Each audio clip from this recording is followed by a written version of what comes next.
தோசைக்கு நல்ல ஒரு இடி சாம்பல் பாருங்க, சூப்பராக வந்திருக்கு. நான் ஃபுட் ப்ரெஷரில் இந்த இடி சாம்பார் செய்தேன். நான்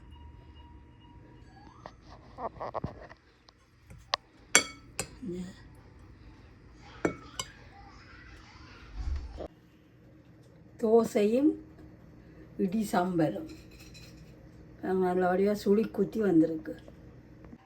இப்போ உளுந்து பேட்டர் அரைச்சாச்சு, அரைச்சி கொள்ளுவோம். இப்போ அரிசி பேட்டர் அரைச்சிட்டேன். இந்த அரிசி பேட்டரோட கொஞ்சம் அவல் போட்டு அரைச்சேன். நான் ஒயிட் அவல் போட்டிருக்கிறேன்.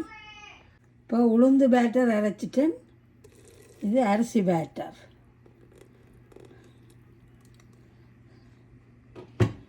இந்த அரிசி பேட்டரோட கொஞ்சம் அவிச்ச கோதும்பம்மா, ஒரு 3/4 கப் பச்சை கோதும்பம்மா,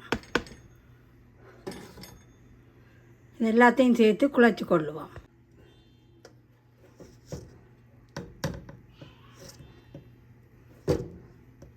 இப்போ கொஞ்சமாக மஞ்சள் தூள் போட்டுக்கொள்கிறேன்.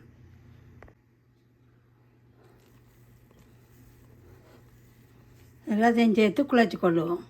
இப்போ இன்றைக்கி வித்தியாசமான ஒரு தோசை பேட்டர் பாருங்க மக்களே.